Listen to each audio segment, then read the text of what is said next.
La matière que j'enseigne consiste à préparer les jeunes à intervenir dans les milieux naturels et à être capable aussi de pouvoir réaliser différents types d'actions, à savoir dégagement d'arbres le long des cours d'eau sur les ripisylves, mais aussi être capable aussi de faire des inventaires faunistiques ou floristiques sur des espaces naturels.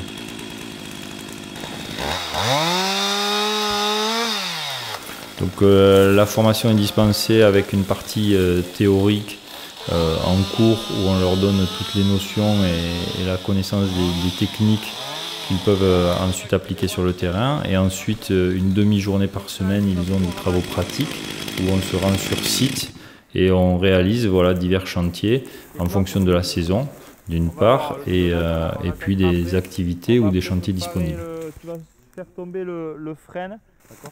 Donc, ça veut dire, tu vois, donc les techniques essentiellement, ça consistera à maîtriser d'une part la débroussailleuse et donc pouvoir réaliser des débroussaillages, que ce soit sur des sentiers ou sur des zones qui se sont refermées donc pour réouvrir les milieux.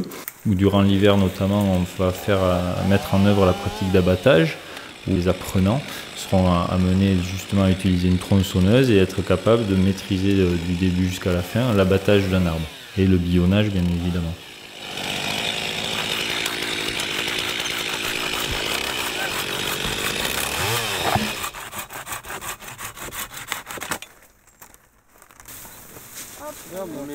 Tu sais qui note, toi tu prends la flore peut-être. Il y a quelqu'un qui prend la feuille pour noter. Qui fait qui note toutes les espèces qui vont toucher la ligne, d'accord. Donc la botanique est une part importante aussi de leur connaissance. Pour pouvoir appréhender les milieux, il faut aussi connaître les espèces présentes sur site.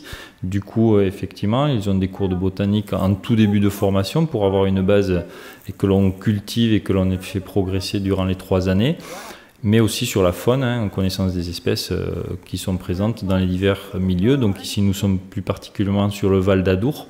Donc on a toutes les espèces liées aux zones humides que l'on peut trouver, que ce soit de la cistude, la loutre, à aussi des espèces de piscicoles présentes dans le fleuve.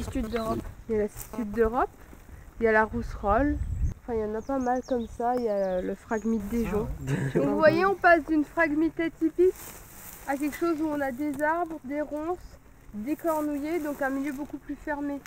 Donc l'agroforesterie, on l'intègre dans la notion un peu plus large qui est l'agroécologie. Pour demain, c'est peut-être aussi des secteurs d'activité pour ces jeunes et leurs filières. Donc voilà, c'est une notion qu'on développe et que l'on aborde et qu'on essaie aussi de transposer sur l'exploitation du lycée, l'exploitation viticole, par des suivis donc sur les lombriques et aussi tout ce qui est un peu avifaune en périphérie des cultures, quoi. C'est un mâle ou une femelle d'après vous? Un mâle. Ouais. C'est un mâle. En termes de qualité pour exercer dans ce métier, je pense que je dirais passion, curiosité. Essentiellement, la curiosité c'est essentiel, que ces jeunes se posent tout le temps des questions, soient curieux de la petite bête qui leur marche devant les pieds ou les plantes qu'ils peuvent croiser, prendre des échantillons. Donc ça c'est très très important pour justement cultiver une culture naturaliste et justement leur permettre après d'être de bons professionnels sur le terrain. Tu peux aussi te donner un trait dessus. Ce que l'on essaie aussi de faire dans la formation, c'est leur donner le maximum d'ouverture pour qu'ils puissent au final s'adapter au marché du travail. Et aménagement des espaces naturels, ça reste très large. On part de zones périurbaines jusqu'à des espaces complètement sauvages.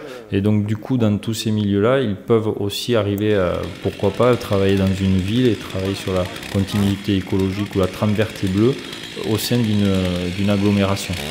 Pour les plus motivés et ceux qui sont vraiment passionnés peuvent poursuivre en BTS GPN. La formation est justement ouverte à un certain nombre de bacs pro, issus de bacs pro GMNF. Et ensuite, effectivement, pour les autres, ça sera la passion, le réseau, les connaissances qu'ils peuvent avoir ou qu'ils ont pu tisser lors des stages, qui leur permettra de rentrer dans la filière. Tu vois le guide bien à l'horizontale. Et en fait, tu as plongé et regarde. Et là, du coup, il a eu du mal, quoi. Il est parti, mais ça reste hésitant. Si tu lui mets en fait la hauteur ici d'épaulement, tu crées le déséquilibre. Et là, paf, il part, il bascule.